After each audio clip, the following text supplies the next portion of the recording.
Boa tarde a todos. Quero agradecer o convite da comissão científica.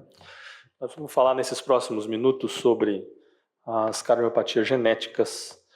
E como vocês devem imaginar, quase em toda a cardiologia há uma, pelo menos, pequena diferença entre a escola americana e a europeia.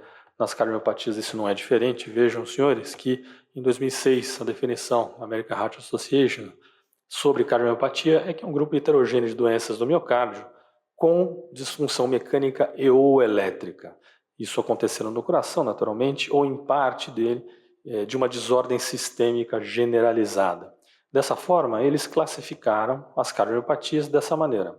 Cardiomiopatias primárias, aquelas adquiridas, genéticas e mistas, e a cardiomiopatia secundária.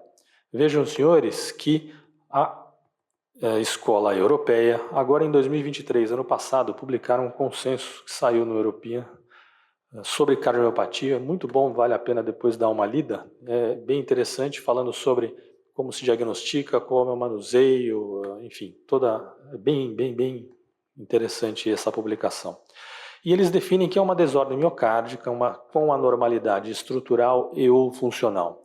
E eles excluem doença arterial coronariana, hipertensão, doença valvar e cardiopatia congênita, e pode acontecer tanto em criança quanto em adulto, independentemente da etiologia, quer seja familiar, genética ou adquirida. Entretanto, as cardiomiopatias podem coexistir com a doença arterial coronariana, hipertensiva e doença valvar. E dessa maneira, eles classificam os europeus as cardiomiopatias em cardiomiopatia hipertrófica, dilatada, não dilatada do ventrículo esquerdo, cardiomiopatia arritmogênica do ventrículo direito e cardiomiopatia restritiva.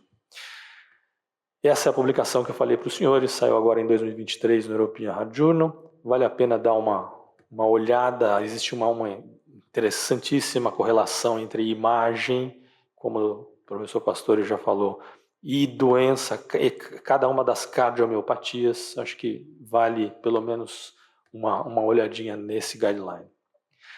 Dessa forma, as cardiomiopatias primárias podem ser divididas do ponto de vista genético, adquiridas, mistas, e eu tomei a liberdade de mostrar para os senhores um pouco de cada, tanto da definição europeia quanto americana.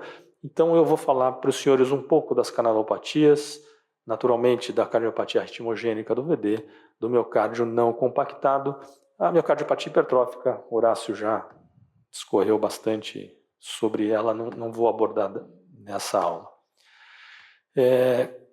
Essas três situações, QT longo, QT curto, TV catecolinérgica, três entidades conhecidamente como canalopatias, claramente não há uma alteração estrutural. Entretanto, pela clara correlação entre eletro e fenótipo, eu acho que é bastante interessante nós lembrarmos dessas três entidades, porque bateu o olho no eletro, vocês têm que fazer a associação com a doença. Então, o QT longo congênito, nós já sabemos, são defeitos genéticos em vários canais iônicos, dois tipos conhecidos dos senhores. Esse Romano Ward é aquela situação onde nós já temos uma correlação clara entre a genética e o fenótipo, e eu estou falando exatamente disso. Então, QT longo tipo 1, com essa alteração no cromossomo 11, nós temos um eletro bem característico, que é o aumento da base da onda T. O QT longo acontece, mas caracteristicamente é a base da onda T que está aumentada. Já o tipo 2, um acometimento no cromossomo 7, nós temos uma redução da amplitude da onda T associada ao aumento desse intervalo QT. E finalmente o QT3, com comprometimento do cromossomo 3, existe um aumento do segmento ST que vai levar ao aumento desse QT longo.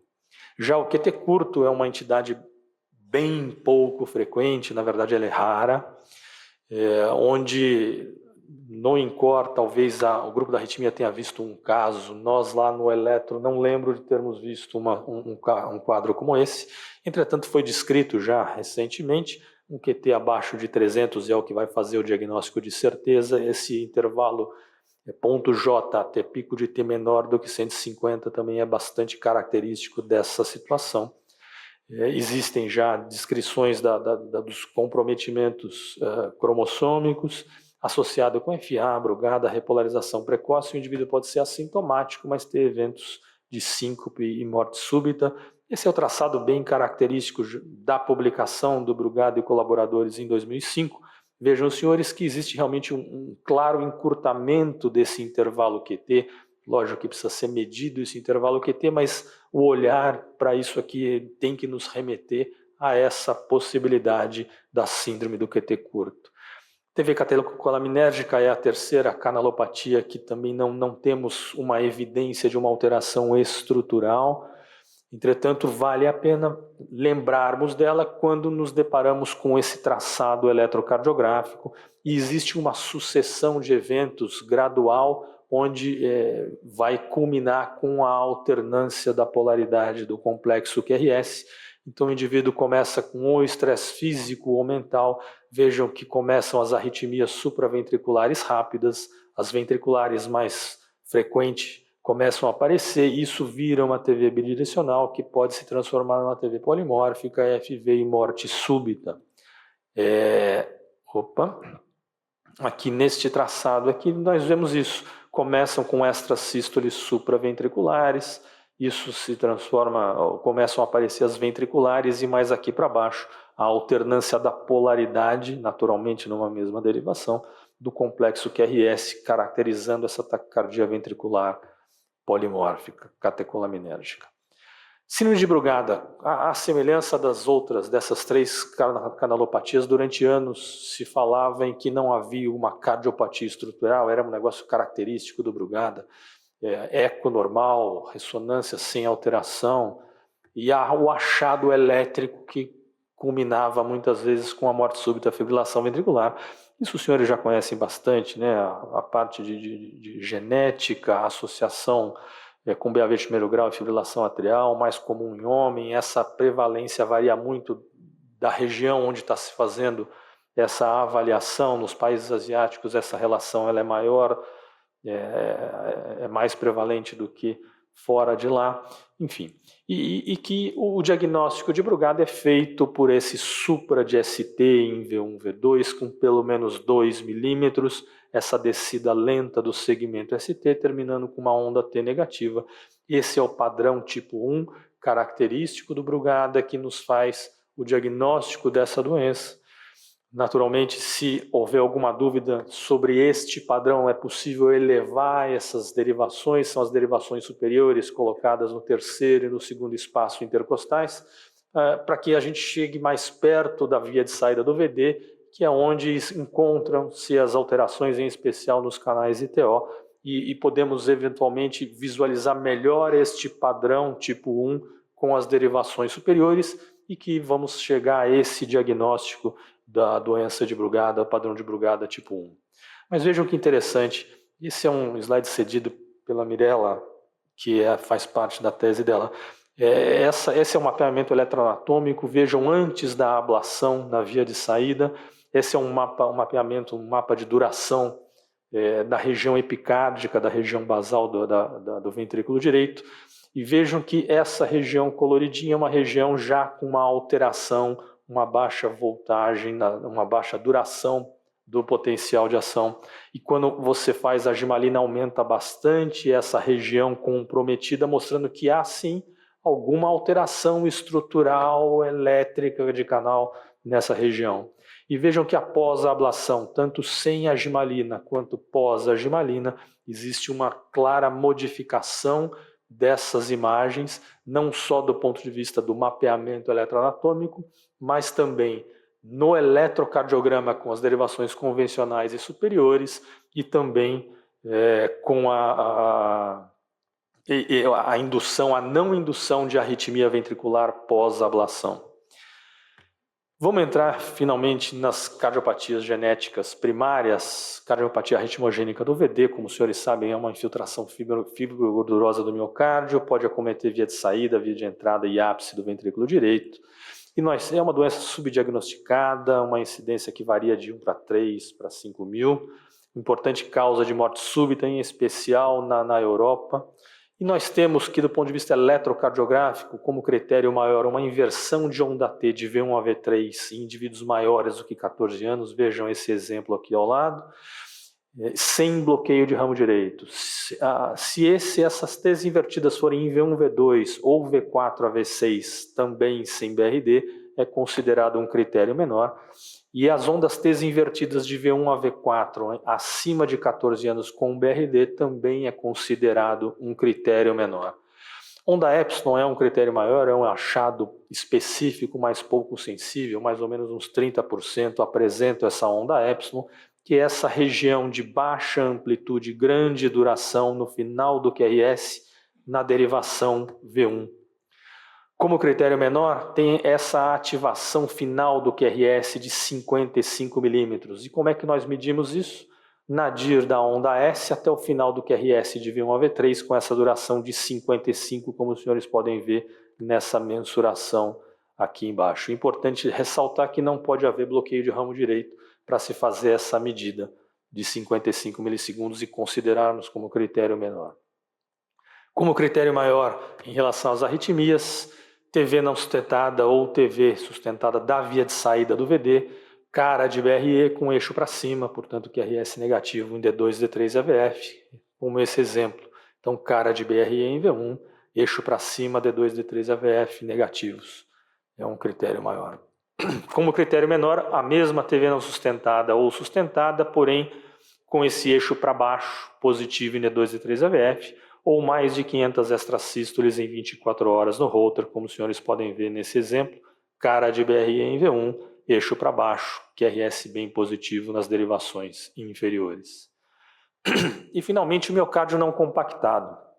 É uma doença pouco frequente, inclusive para nós. Nós vemos alguns, evidentemente lá é um centro de referência, e o que acontece é uma anormalidade na morfogênese endomiocárdica, onde há uma parada da compactação das fibras miocárdicas. E a consequência é que as trabéculas ficam mais proeminentes no ventrículo esquerdo, com formação de recessos profundos nessa região. Então nós temos duas camadas no miocárdio, um miocárdio compactado e um não compactado. Uma prevalência absolutamente desconhecida, ao ecocardiograma 0,014 a 1,4% dos exames, nos indivíduos com insuficiência cardíaca de 3 a 4%. O eletro está alterado na imensa maioria dos pacientes, porém alterações inespecíficas. Bloqueios de ramo, bloqueios fasciculares, FA, TV. 18% dos pacientes pediátricos têm uma bradicinusal, eventualmente uma associação com pré-excitação. Distúrbios da condução intraventricular e alteração da repolarização é o que a gente acaba vendo mais no miocárdio não compactado.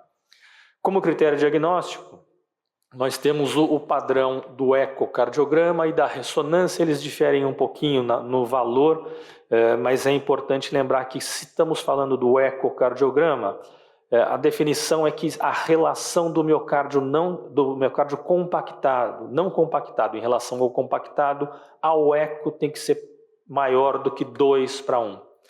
E é isso que vai nos ajudar no diagnóstico ecocardiográfico do miocárdio não compactado. É possível identificar fluxo de sangue nesses recessos com Doppler, essa rede trabecular proeminente que pode ser vista no ápice ou no segmento médio.